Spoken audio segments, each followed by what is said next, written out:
And I was just digging a hole in a national park with complete permission. That log over there that you just saw, that was the fucking log that we put log on. Who filmed part of the movie. He didn't get a credit on this. He should have gotten a credit. So Jacob Rupp, who's an amazing stunt guy, came off over. of Smallville. He came over to guest coordinate this. The thing is, when you do any kind of stunt, you want to be super careful. Safety is the most important thing. Even when you're digging around, make sure that you know what you're doing. Even if you swing at someone, make sure that there's a proper distance between the two of you, just so you don't actually injure anyone. The worst thing you can do is have people come up for free in the winter and actually injure them, which we did only once or twice. The song coming up here is by The Stalls. It's A Ball Gown Turns Black. And it's kind of a little bit counterpointy. Now, I get a lot of questions about, Jen, are you actually smoking weed here? You do live in Vancouver. No, I read somewhere that it would be a really brilliant substitute to use tea instead of weed to smoke it.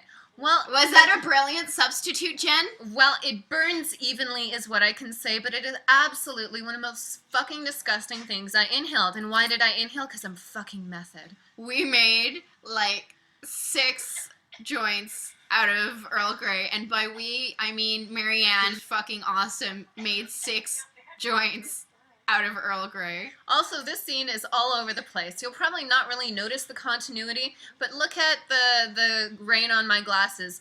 It doesn't really pick up with the camera, but it was fucking pouring rain this day. We filmed this We almost got busted this day because we had a cop car coming around, and we're like, uh-oh, they're gonna arrest us, uh-oh. And then when they started coming out, we grabbed all our shit and ran back in the car and drove off. We filmed this scene 5 different fucking days. And on the last day, it started to piss rain. And Ricky turned to me and said, should we cut? And I was like, no, dude, this is it. We're just going to keep filming it, and this is the one. And this is actually the same beach we end up at the very end of the movie. It's at Kate's Park. Kate's Park. There's only a couple of beaches. We thought this one would be really cool. Plus, there was kind of like iffy laws, so we might get away with it. Yeah, we set a bonfire, and it was pretty okay. Yeah, we just, that was one of the few costs of the movie was those logs, so we could get firewood. Another one of the few costs that we actually incurred for the movie was getting the hotel room. One other one was the cops' uniforms. The prosthetics were probably our greatest cost because there's no way you can get around prosthetics unless you're a prosthetic artist and you make them yourself. It's true. We dropped a G on that shit. This is a Washburn. If you know what a Washburn is, that's a nice fucking guitar. Sylvie and I actually have 2 of them now, the exact same one. We got one from our dad, and our dad bought us another one as a I love you sort of dad thing. I love you, Dad. You rock. love you too, Dad. And Mom. So the point of her playing on the guitar is that she's starting to get sense back in her fingers from everything.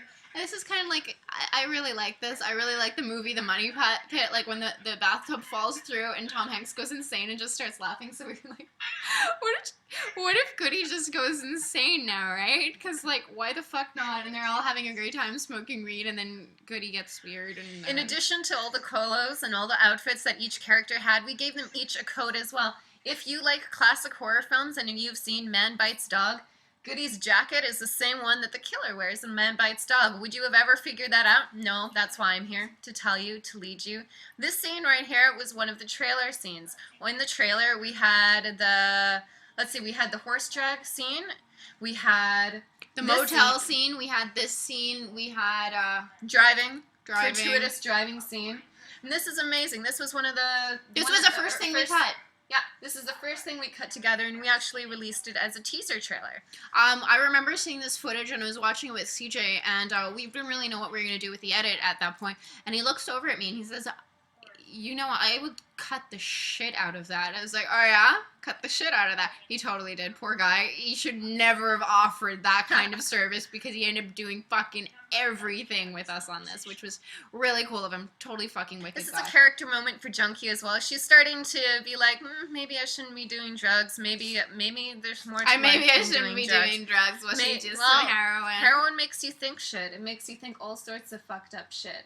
Sylvia here is actually peeing. It's in a place I'm not actually peeing, but she's not peeing, but she is pants down, and there's a couple kids that are really enjoying the view. I'm going to hell. She totally misses Robinson them. Anyways, it was on a place called the Magic Trail in Southlands, and that's also in Vancouver, and it's this little horse community. The Magic Trail is a place that a lot of people have a lot of magic and love for. The horse is actually named Libero, and Libero, owned by the wonderful Cat Thompson, is a fucking incredible horse. He's an He aspiring was stunt amazing horse. He came with us from the trailer too. If you'll realize, when she drags, that's Maya. That's Maya Stacy Smith, and she makes me look fucking cool. When we did the original trailer, we did drag me, but the guy who was the original Cowboy Pimp didn't really like me, decided to tell me I was a cunt through the form of racing off with the horse, and I ended up losing a few inches of skin off my body, and Lloyd thought it would be better not to risk that happening again, so we had Maya do that, and Maya, fucking badass. She does the two-legged kick that you see here that everybody likes, and everyone's like, whoa, you're so badass. I'm like, no. That chick is badass. However, it wasn't too much to drag Sylvie by the back of a car. There's a truck that we had, and for the scenes where you see Sylvie hanging on, we're actually driving 40 miles an hour, dragging her at the back of a truck. I'm sorry for all the dirt and stuff you went through. It wasn't dirt. It wasn't dirt. That's actually cement. That's a cement street where the horses always go over. So that's all shit. Thank you, Marianne Van Graven, who cleaned shit off of myself and Maya the whole day. We were joking. We're like, we have shit dreadlocks today. The scene coming up here was actually also in the trailer. It's called the Swearing Monologue. Originally, our Goody was a girl, but unfortunately she pulled out and wasn't able to do it last minute. Pulled out. And, yeah, we co-wrote this. We begged the kids to leave. We told their parents that there was going to be really, really foul language, but they wouldn't leave, so this is not our problem. If you'll watch my face, I do a little something I like to call suck face. Now, I'm not sleeping or eating or anything very much, and we only have so many really shots. Funny. And it's really funny. It's always very funny. So I'll do something called swallowing my laughter. So I go, and you'll notice me turn out of frame or step out of frame while I fucking pull my shit together. There's lots of perfectly wonderful takes that I laughed and ruined. So sorry, world. No, it was amazing. He screamed that so loud. This is our one use of very strong language, which you will see on the warnings on the DVD. Saying, have you ever been skull fucked after an ass rape? Saying, you son of a whore that fucks his mother. All of these things are phrases that are very poo-pooed upon in the world. You can cut people up, you can eviscerate them, you can have a forked penis, but do not swear because it is entirely inappropriate. Also, if you'll notice, if you're looking for the whole God and evil stuff, the two good characters are on the side of clouds, and there's also some clouds coming in. It's a blue sky with gray clouds, and over here the trees are kind of like fire, the whole burning bush thing. When the Cowboy Pimp jumped down, there's kind of a flames. He was kind of our devil character. He was meant to be the devil, and he was after the hooker's body. A lot of people have asked, why isn't the hooker's body covered in bruises? Well, it's not actually supposed to be her body. It's supposed to be her soul. And even though she's a hooker, her soul is pure. If you look in the Bible, how Jesus says, the liars and the whores will enter heaven before you, blah, blah, blah. Well, that's the thing. You can't really judge a person by their profession and what they appear to be. Because a lot of the time, someone that appears to be something really isn't that at all. Absolutely. And we didn't create the phrase dead hooker in a trunk, but we thought it was a great catalyst. It was very attention grabbing. She came up with it. I thought it was really funny and really well, God, it gets your attention, right? And the funny thing is, these 20-somethings, like people of our generation, they don't really give a fuck about anybody except this dead hooker. They do anything for this dead hooker, which we thought was a really interesting choice. And later on in the film, you're going to see a very violent scenario. We wanted a lot of tongue-in-cheek violence. We watched a lot of really fucked up, crazy movies. But when she died, I wanted you to be upset. I wanted you to be upset about this woman being torn apart. But anyways, I'll get to that later on. So, this is in our neighborhood over in, I don't tell you where we live, but this is in the neighborhood that we grew up. That's my dad's car, and my dad makes decals, so we made all the signs for this. Heavenly Cabs. And we have our wonderful celebrity cameo coming up. This is by M&M Studios, which is this amazing place owned by Melissa Stubbs. If you don't know her, Google her. She's one of the most amazing stunt women and stunt coordinators in the world. So anyways, when we were... Oh, go ahead. I was gonna say, while we were making Dead Hooker in a Trunk, we were saying how it's our El Mariachi for Oh my God, I was totally gonna say that. Oh my God, twins. Robert Rodriguez. His thing was a man with a guitar case filled with guns. Our thing was a dead hooker in a trunk. It got around to none other than Carlos Gallardo, the original El Mariachi. And if you haven't, you definitely should read Rebel Without a Crew, because it was the diary El Mariachi. It was the diary that Robert kept while he was making making El Mariachi, and right before he started, he actually donated his body to science to be able to have enough money for it. The film cost $7,000, and that's what he got from, you know, all the scientific tests and shit. And he and his good friend Carlos Gallardo, who he starred as the El Mariachi, made it together. Now, to have Carlos Gallardo actually be in our film, we wanted someone who is an independent filmmaking god, and you couldn't ask for a greater honor than working with one of your heroes. The thing was, he heard about us halfway through making the movie, and then we get an email from Carlos, like, actually Carlos being like, you guys are doing this, and we could actually throw ideas to him, and he threw them back, and we had this cameo. We actually wrote the role for a cameo for somebody, because we were hoping to get somebody, and I was talking to him, and I was like, Carlos, would you be God by any chance? And he was so fucking cool about it. He was like, yes, but I will not let you pay me. We drove down to Los Angeles to film with him, and here again, Battlefield for my lord. Yeah, that's a little what up.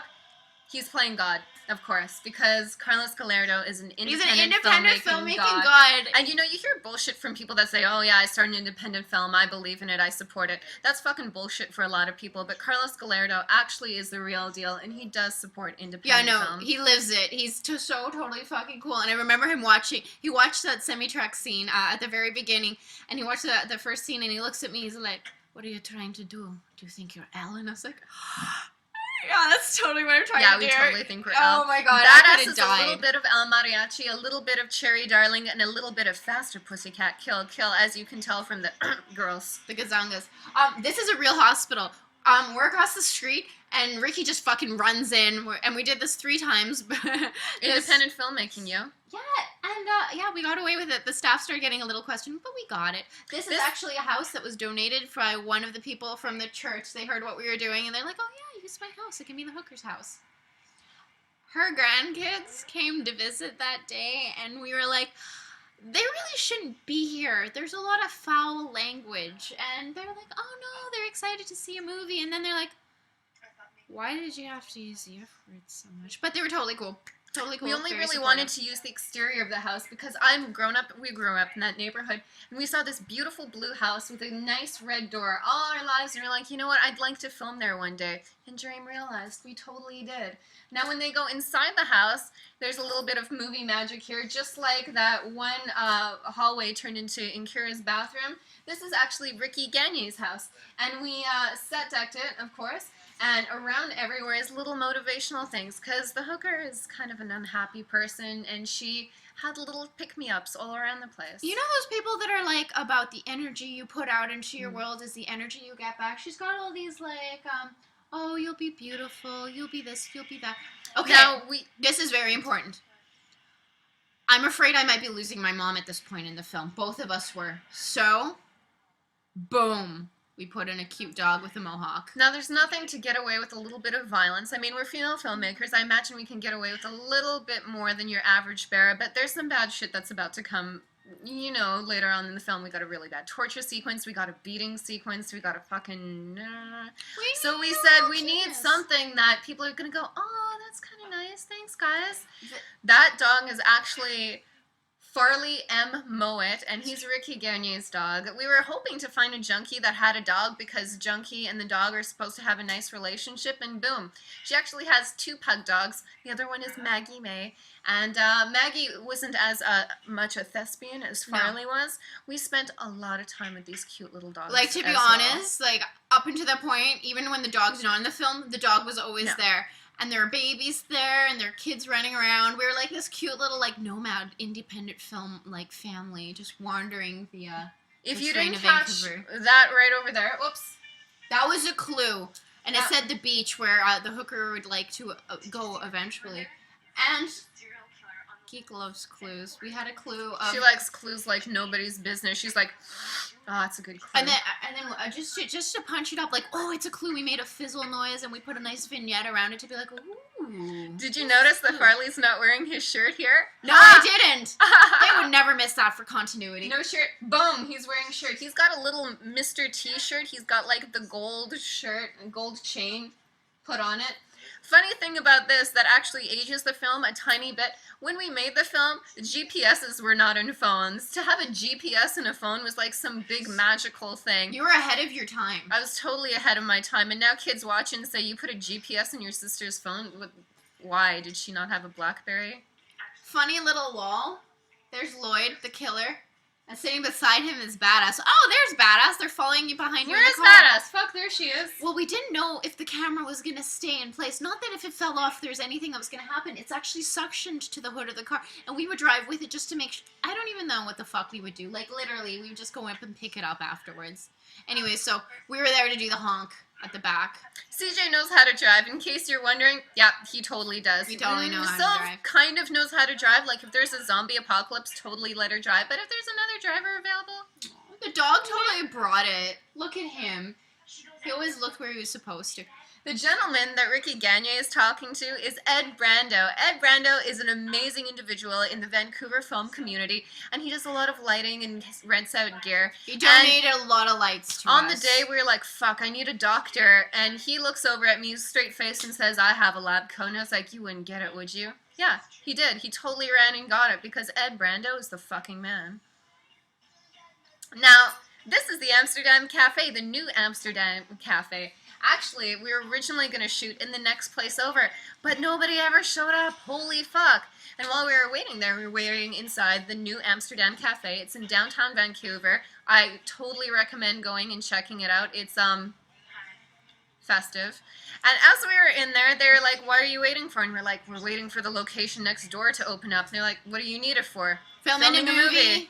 This is the last thing we shot, too, so they were very cool to let us film there. If you notice... This was the day of the rap party. Badass's hair is beautifully coiffed and There's straightened. a rap party! And they're like, oh, your hair looks totally different. I'm like, fuck it, no one's gonna notice. No one Threw really on what noticed. was left of my jeans. I only had one pair, so they were ripped off, and every day before we shot, Marianne would sew them back onto me. They ended up looking pretty damn good. That is Kiwi Fruit. She was awesome. She played our little Rasta girl. She is awesome. She got us that location as well. Yeah, very awesome. Again, you're gonna hear some Incura ringtones. It's Here to Blame. It's the 8-bit version of it, which is rad. Oh yeah, you're good with the titles. I am good with titles. Hot, diamond, dead hooker in your trunk. So this is upstairs of the hospital. This was actually the upstairs of M&M Studios. We were looking around, we're like, wow, this kind of looks like a waiting room. That room also doubled as our makeup room. That's where we all got done up. We shot a lot of scenes on that day. On that day, we took out all the scenes and looked at what we needed and just took them off one after the fucking other. You know what? That was a February 23rd, which is the same day that we're shooting today, which was this dude's birthday. We shot all fucking day and not a complaint. Everyone worked crazy, and as a birthday candle, we set Lloyd on fire. Spoiler alert!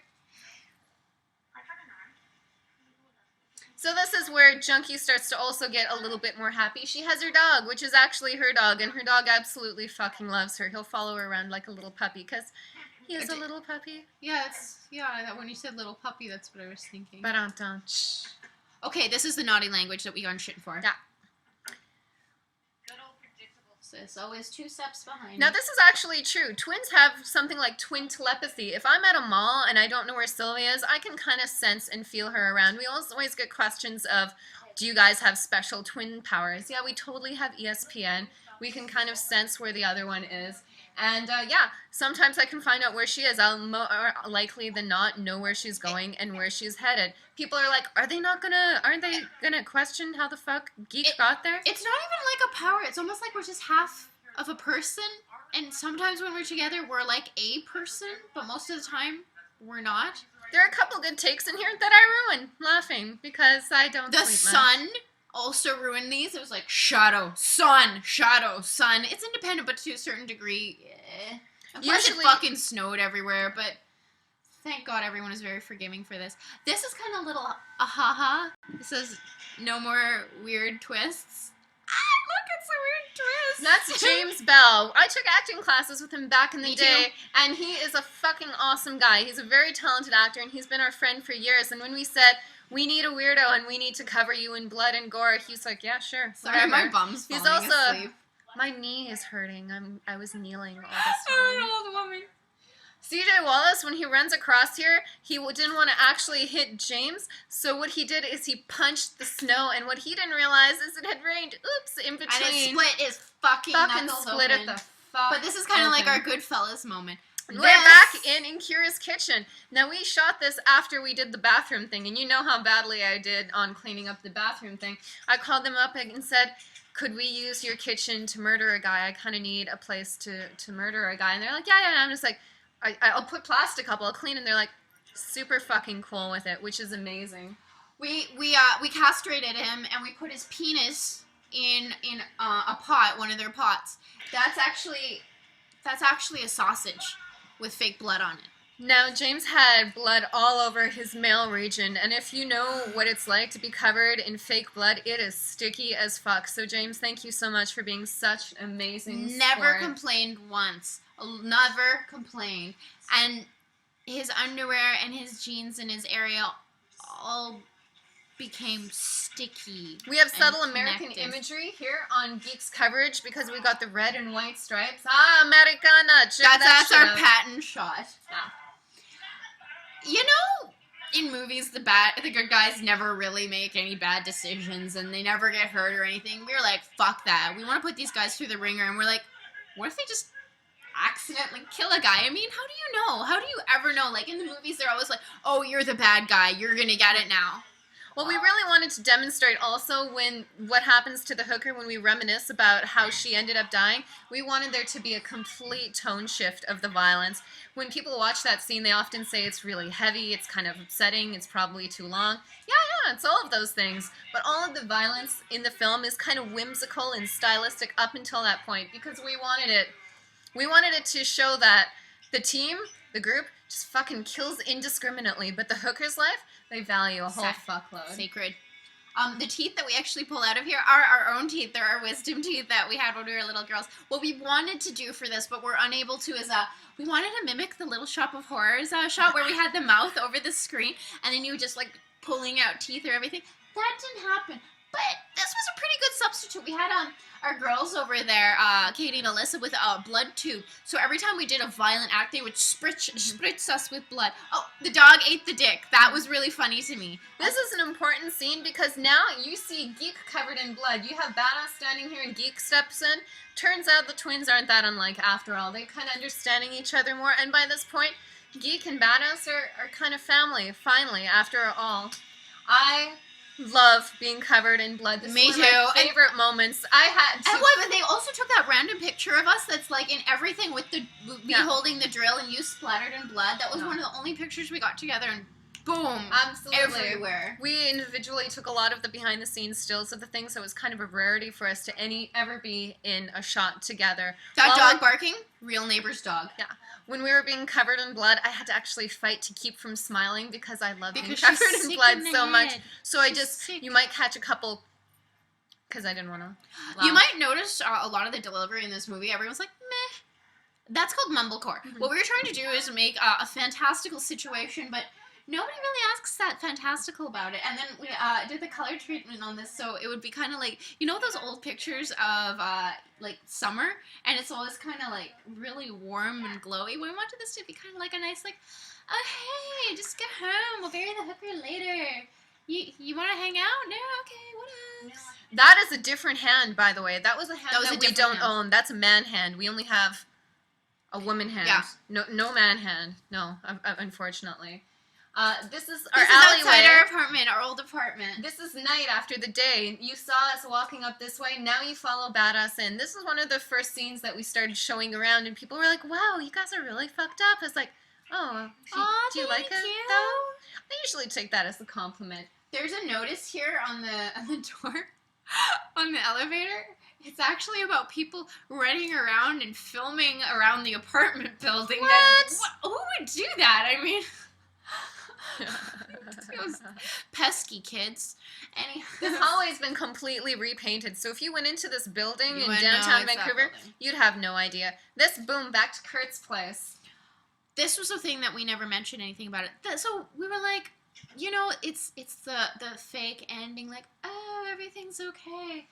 Some people ask me why the shower starts running. Don't you live in shitty apartments, you have to turn the water on so Wait the hot for the hot water starts. to come? Yeah, No? that's No the- one else? Oh, we wanted this to be like, oh, is she gonna have a shower scene now? Yeah, we wanted you to We all wanted think that you to think you're gonna it's see like, some badass. Ooh. I don't get naked, but I do take off my shoes. Listen to how fucking heavy those boots are too. My god. Oh no, this is IFC's resound done. It doesn't sound as heavy, I don't think. Really? Wait. This is the only time we've been quiet. Wait. See? No! They originally. Oh my god! You They guys did a changed really the good sound. sound. No, they fucking rocked. IFC the did sound. a good That's job. Jem's bra. We used our own underwear for all of the That's my set bra? deck. That's your bra. Oh, I thought it was your bra. Oh my god, all these years. No, it's her bra.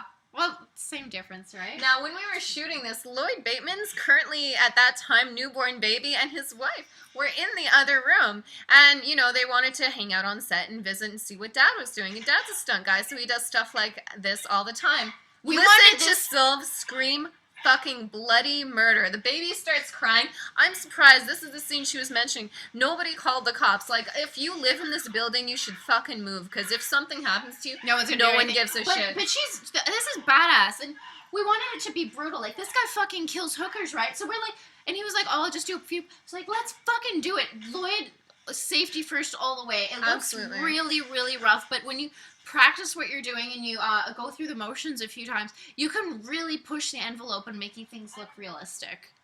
Again, our alleyway. If you see that sticker on the back window, it says, I love hookers. Ha! There's no way in hell you've ever been able to read that. It might be. Maybe if it goes in Blu-ray, you'll be able to see it. Ha!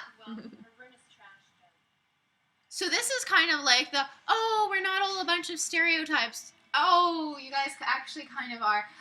Every time I see a movie and the hero gets kidnapped, it happens to Antonio Banderas in Once Upon a Time in Mexico, and it happens to your heroes in all sorts of movies. I fucking hate that scene. So I wanted to do that scene that's really emotionally upsetting. Oh no, the tough guy's gone. What are they Well, gonna do? oh no, because this group, without badass, they don't function all that well without badass. And oh no, the hooker's gone. Holy fuck. Looks like that guy we killed wasn't the guy after all. Oops. So this new club that we go into is Century House. These guys were fucking cool. They let us use the entire club for free. What she was supposed to be tied to was a stripper pole, but we didn't have a stripper pole. So creative on your feet. We grabbed one of the tables. It kind of looks like a stripper pole. Not really. Kind of. It's close enough, right? And we're kind of like comic booky, nerdy types, so we were like, let's make the bad guy, let's give him a bunch of henchmen. And what are the henchmen working for? You need henchmen. Bags of coke. Why not? Here's your bags of coke. I pulled that thing in my foot. Oh no. Have you ever pulled that weird muscle in your foot? Oh my god, does it hurt? That has nothing to do with the film. It's got nothing to do with the film, which is the worst thing. I'll just whine over. That's him. Joel McGowan. He works for Thistlehead Effects, which is David Barks' He's effects wicked. company. He was one of them. Oh, she pulls at the thing. Oh, maybe she knows how to escape, but she's This a clever table, one. by the way, there's probably a picture of it online somewhere. There is a gratuitous amount of chewed gum underneath it. I'm sorry for making you do Don't that. chew gum and put it under a table. That's Yeah, it might end stupid. up in an independent film and be off-putting. Oh my god, Oh it's my Lloyd! god, Oh it my was god, the it's priest! the priest! We did a in case you didn't know, we did a flashback to little the priest. flashback because just you know in case. you haven't seen him in a while. It could Maybe you you could be didn't like, know. who the Maybe you had no who the clue. fuck is that guy? It's that guy. Only because I wanted to be the one that hurt you. Remember how he set her on fire? Oh, I think someone's gonna be set on fire again. Boom! One punch. Because he's a bad guy, right? Now, this is a little bit of comedic relief. This is a probably- Scooby-Doo moment. This is one of the things that I'm most proud of writing. The monologue that Geek has coming up here.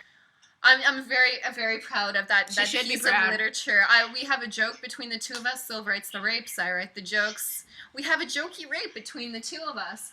Now, when Geek changes her outfit here, this is Geek's impersonation of badass. The way she talks, the way she walks, the way she dresses. In Geek's little mind, she's doing a dead-on badass impersonation. Also, when you have identical twins and you don't twin them up, at some point you're like, yeah, I guess they kind of look the same. So we thought it'd be kind of cool if we ended the movie with them kind of looking like twinnies again. Yeah, there's no point for badass to dress up like Geek, but there's totally a reason we could get away with Geek going like badass. Okay, so this is going to be the flashback sequence. Oh, no, it is in the flashback sequence, is it? Not even my friends are that retarded. We're coming So- up to the cocksucking monologue. Originally here, pardon me, I had a bubble. Originally here, Lloyd was gonna torture Badass with needles. That was too complicated. No We needles. couldn't get the No. needles. Also, earlier when the arm got ripped off by Junkie, there was another part in the script where we were at the campfire and everything was fine and everyone was laughing. This is what I lament the most out of everything. What was supposed to happen is she was playing her guitar and a grizzly bear comes out of the woods and it bites onto her arm and it rips it off and it runs into the forest. Badass fucking books after And it. she runs after it and she goes back and she one punches and she goes, "Fuck you, bear!" God, you almost So I know, I'm sorry, I got so excited. We found the bear. Yeah. And we explained the stunt. And they could not guarantee us that it wouldn't bite our actress. So we had to get rid of the bear. But we will punch a bear. We will one punch day. a bear one day. Okay, This is the one, what the fuck is wrong with you flashback. So Now, the- if you notice here, he's a Catholic priest. Yes, you remember. This is a little bit of religion if you give a shit. Over here, Satanist. he's a Satanist. He's a little emo teen, and that's the beautiful Zara, and Zara... and Evan Taylor. This is Spencer Barks, David Barks' little guy, and that's Tannen... Kevan. And that's my That's dad my playing the rabbi. So before he was a Buddhist, he started as a rabbi. He started as a Jew. The joke of the whole thing is, yeah, people get really fucked up. And it really doesn't have to do anything with their religion. Sometimes when someone's just fucked up, Sometimes they're just fucked up. And we're like, this guy kills hookers. Why does he kill hookers? Well, if a man is mean to a woman, it's probably a penis issue. And we're like, what kind of fantastical penis issue that can we do? And we're like, what if we give him a forked cock? We really thought at this point Dead Hooker in a Trunk was missing a penis joke. You're listening to Carmen Habanera. One thing independent filmmakers should absolutely know is classical music is rights-free music. So Everything- if the composer has been dead for how many years? 50 years. Everything 50 after years. 1913 or before 1913, all those hot number one tracks from 1913 and before are free. This was actually coordinated by Laura Lash Chartrand. Laura Lash Chartrand taught us about stunt work. There was a time where we had quit acting and we went into film school. It was a film school that ended up fucking us over, that we decided to give them our own fuck you by making a fake trailer for Dead Hooker in a Trunk, putting in everything that was too offensive and then showing it at graduation, pissing off everyone. Lauro always believed in us. Anytime we Laura's wanted to do amazing. something fucking crazy, he was there. I told him I wanted the fucking craziest kind of a beat down of the hooker. I was like, I want it to be gut-wrenching. I want it to be upsetting. I want people to be watching and being like, when is this going to fucking end? If you remember Laura True delivered. Romance, yeah, absolutely. If you've seen True Romance, that scene between James Gandolfini and Patricia Arquette is so fucking upsetting. You look ridiculous. This really inspired us to do this. We wanted the death of the hooker to be an actual death. You know, in the Old West movies, how you shoot someone 1,000 times and they're still alive. You don't just fucking punch someone and they're dead. We wanted to show that the hooker was full of life and she wasn't gonna fucking die easily. And is it overkill? I don't know. I don't think so. Well, we really wanted to show the horror of her death. And if you see, it might be stylistic, but it's not really an encouraged scene here. Well, you know, you watch so many movies, especially horror movies. Despite what I do for a living, I really think when people die and are murdered, it's one of the most disgusting, horrible things that can possibly happen. And a lot of the time, they cut away. Well, in reality, you don't get the opportunity to cut away from something that's horrible that's happening to you. When you're getting raped, you don't cut away to another scene. When you're getting beaten the shit out of, you don't get to pan away to something else. We wanted you to feel, or the audience to feel, every fucking beat of this woman. There's actually 2 songs in here to make it feel like a longer experience. Well, you see this poor woman actually being fucking ripped and taken apart. We wanted you to watch this and get disgusted and feel a lot of sympathy. Yeah, it's called Dead Hooker in a Trunk, but yeah, this is a woman with a really unfortunate life and a very fucking unfortunate end. That's a glass table that she went through. All the glass here is actually candy glass. You can get that and it's really awesome for stunts as well. The baseball bat, remember what Weirdo was carrying? Same baseball bat, the thing that took my eye out. Same baseball bat. We tried to carry different things throughout the film, things that you would notice if you watched it a couple times. Tasha and Lloyd did a fucking This was fantastic... a 16-hour fight. All day we did this fight. We shot at Can-Am Studios, which is out in Burnaby. Yeah, they were really nice to donate this location to us. We came in there early. They have tons of props there. We brought them over and we decorated all of it. The cool thing is that baseball bat my mom actually gave to me when we first moved out, and every time you'll probably always see a baseball bat or something like that in all the movies, because for some reason, because my mom gave it to me, I always feel like a baseball bat makes you safer. That's my bra. That's He wipes being his wiped mouth. on the mouth. Ruined. But A lot whatever, of bras filmmaking. took it in this movie. A lot of bras have died. A lot of too. bras. No hookers were hurt in the making of Dead Hooker in a Trunk, but a lot of bras did not make it. He has a dead body here. He's got a little bit of a necrophilia thing too. He doesn't like women talking back to him or, typical man. You know, a bullshit. dead girl wouldn't really make any commentary on your penis, no matter what it would look like, and so that's kind of the joke of it. Behind the scenes, if you see, he actually kisses her and she goes, "Blah." They're really good friends. It was really cute to see them fight like that.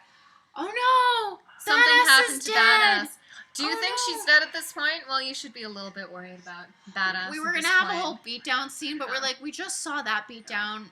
We've seen enough beatdowns. We just imply that she got killed. Coming up is an amazing group of stunt performers. There's one stunt performer that actually flips. When he flips, he actually hits the back of his head and his neck. And he had to have a little bit of physiotherapy after it, but he landed on bit his it neck. hard. There's a thing that I've heard a few stunt guys do. If you hurt yourself doing a stunt or it goes a little funky, that makes it into the movie. Yeah, absolutely. Such a sweet guy. I didn't even know until afterward. Yeah, wait. Boom. Fuck. Yeah. We also wanted our killer to be the polar opposite of Badass. He never Badass, swears. He never swears. He's very well spoken. He's very properly put together. And Badass is just as crude as they come. She's got a dirty trucker mouth. She swears. She fights. She fucks. She does whatever the fuck she wants whenever the fuck she wants. And if you remember the hookers from scene 1, haha, here they are coming They're up all again. dead. Stacy Mitchell, John Seed. John Seed, Dawn Duffy, and Allison. Allison, Allison, changed you her got married, last but name. Gorka was your last name originally when you were in this. And they were fucking fantastic. Barf a little in Fantastic. his mouth. The joke is because I really loved Four Rooms, and I loved how Tim Roth, when he finds the fucking dead whore in the mattress, he keeps getting sick. I was like, what if this poor guy just gets sick the entire time he sees everything? Uh-oh. Geek is by herself against the killer. I love doing stunts. I really do. I got my ass handed to me a lot in this, but That's it's a funner fun. thing to do. Getting smacked around is just as much fun. Of course, my natural instinct is to kick ass because I'm a fucking ninja, but no, I just got bitch slapped. Now, I always wonder if people catch this line. Stay away from me. Actually, I was thinking more like in you, and X marks the spot because he likes skull fucking her. There's your penis shot. That penis, no warning. Let me know if it's not in any versions. I know it's on. It's been on the Horror Channel a few times, but no one's ever told me that the penis got cut out. And I'm like, yeah, upset about the skull fucking, but the forked penis is fine. I actually think it's kind of cute. It reminds me of the Audrey 2 little plant from the Little Shop of Horrors. Now, throughout the film, we shot on a single Panasonic HVX 200. This was the only day that we had two HVX 200s because we were doing the fire burn and we couldn't fucking do it more than once. So we wanted to have multiple cuts. What we did is had the fire gel put on. The guys who actually made it are in Vancouver, and they were cool enough to come by, and there is a big team. We have, this is a flame bar actually brought by Thistlehead Effects. You want to make sure when you're doing something like this that you have the fucking best people. It is very, very fucking dangerous to set someone on fire, but we were like, we're a smaller independent movie. We're called Dead Hooker and Trunk. People might be watching it, but we want to make sure that we really push the boundaries on everything. And this was actually Lloyd Bateman's first full body burn, and he did it first time, no fucking practice, on the first mark, and it was incredible. This end song is by Adam Nanji. It's called Won't Get You Now. We originally tried to get the Moody Blues, but the Moody Blues said fuck no, but they said in a really polite way. It wasn't the Moody Blues themselves that said fuck no. It was actually their representation that said Dead Hooker in a Trunk. I don't think they'd like to be associated with that. But I actually really, really love this song.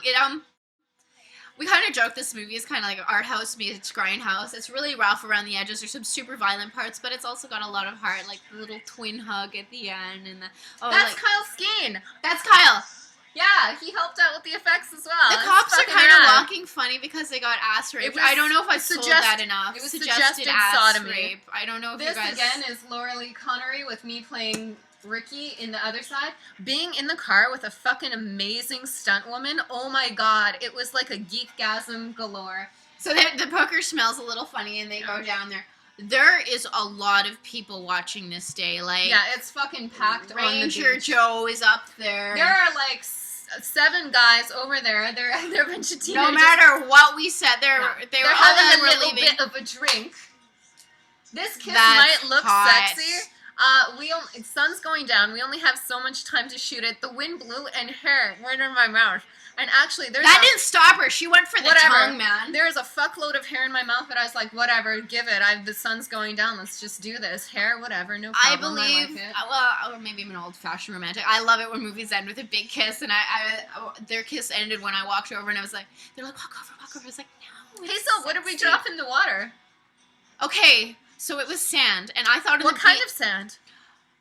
Wet sand, because the sand on the top is dry, and I was like, well, just grab sand and put it in the bags. And as soon as you dig like a couple feet in, it's all wet sand. The more you know. So more that bag of dead hooker was so fucking heavy. When we're my dragging God. it like, this is so heavy. It is so fucking heavy. Here we are back at Kate's Park. This day was the day that we wrapped CJ Wallace and Ricky Gagne. This was our last day with them, and the funny story about here is we were setting off fireworks.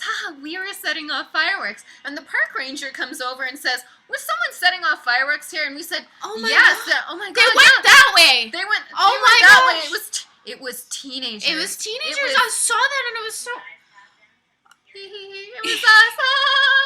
The guy actually believed us, and he fucking took off looking for the teenagers that do not exist. Big kiss, fireworks. So by now, That's how Purgatory movies has end. ended. All of the characters have finally, worked out their bullshit, and yeah, they are worthy. They've lived.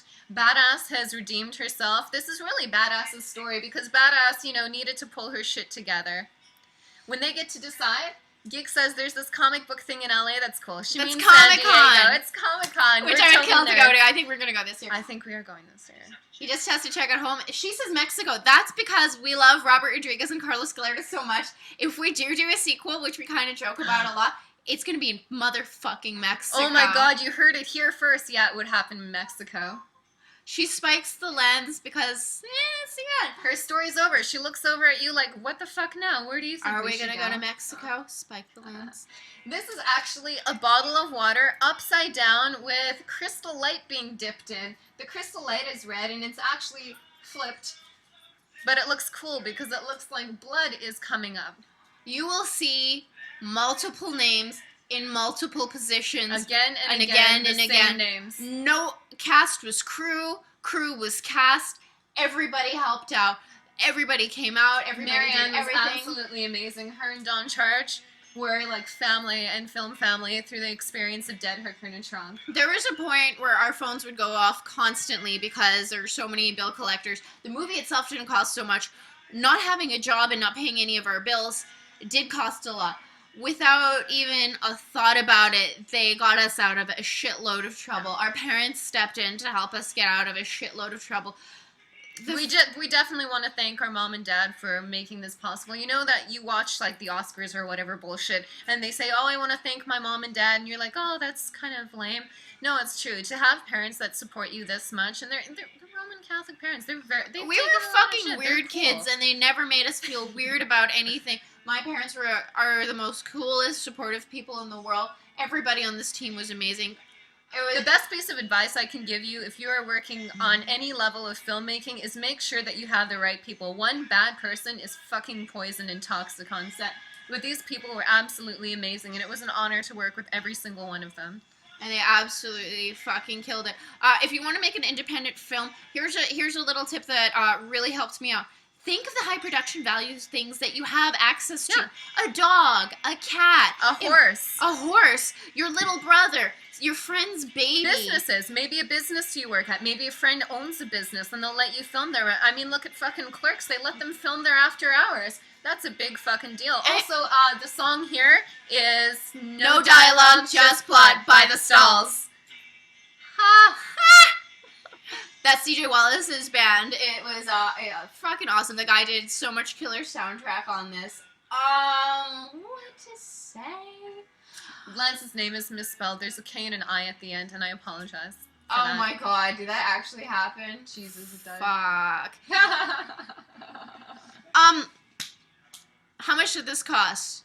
You can't buy a used car for what this costs. A lot of people go around saying, oh, I wish I made a movie. I have this $1 million budget thing. I have this $10 million space saga. Don't make $1 million space saga. No. Why the fuck are you making that? Make something small. Make something that you can handle. Make something with your plan to spend absolutely nothing on it. We plan to spend nothing on this movie. That was our goal, to make it as cheaply as possible. Yeah, we spent a little bit of money on pizza, feeding people, costumes, weird expenses that came out of nowhere, but it ended up being relatively inexpensive. Carlos gave me some amazing advice. A lot of people talk about making a film. Don't talk about making a film. Just fucking make it. Yeah. You think your ideas are shitty.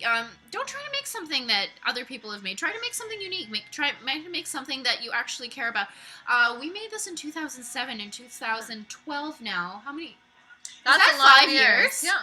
You know, there's always an excuse not to go out and make a film. And you know what? A lot of time there's some pretty good fucking excuses too. But every time you're making an excuse for yourself not to do it, some little fucker like the two of us, is saying, no, fuck no, I'm going to make a movie called Dead Hooker No Trunk.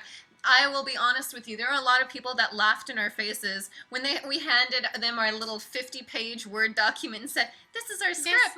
They laughed in our faces and said, no, it's not in final draft, that's bullshit. People and you know still what? laugh in our faces all the time. And the thing is, you're going to take a lot of rejection, but yeah, fuck it. Eventually, you're going to hit gold. Keep working at it. If you apply yourself, if you stay focused, if you work as hard as you fucking can and you're creative, there is no fucking way that you're not going to be successful on some level. And that's my ranting little advice at this point. And the people that didn't laugh in our faces, we ended up working with. And there are a lot of people like you out there. There's a lot of people that actually care about film, and they care about it for the right reasons, and they'll want to help you. They'll want to be part of it. They'll have their ideas. They'll bring different things to your project. There's people out there. Just join together and actually fucking make a film. If you have questions, fuck, we'd love to help you. If you contact twistedtwinsproductions.net.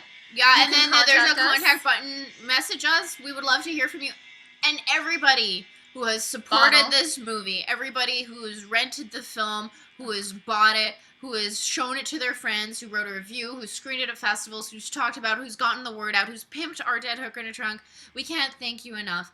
This is an unusual situation for a movie, a little independent film from Canada, making it as far as it has. This has happened because of the support from the horror community, which consists of the fucking raddest people on the fucking planet.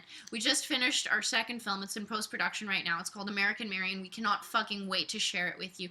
We have a bunch of projects on the rise, and we actually get to do this because you guys have supported us, and for that, I say thank you. Thank you so fucking much. Absolutely. Dead Hooker in a Trunk played from frat parties, which were some pretty fucking awesome frat parties from what I understand, and pretty big festivals. I mean, it's played in Spanish, it's played in English, it's played across the world, and we really want to thank each and every one of you that have told a friend. The fact that you guys told friends and told people, you would not believe how far it's gone. So fucking thank you. And thank you for all the emails. I fucking love hearing from people. I heard from someone in India yesterday saying how much they love Dead Hooker in a Trunk. This movie has traveled more than I ever will, probably, and it's just very fucking cool. So, that's the director's commentary with me and Jen. We had some subtle twin fights, but I think it was really good. It felt very natural. Yeah, it did. So, anything left to say? No, but thank you so much, guys, for watching, and I hope you enjoyed our director commentary. I'm so sorry to the Region 1 guys, but fuck, here you go, we made up for it. Fuck yeah!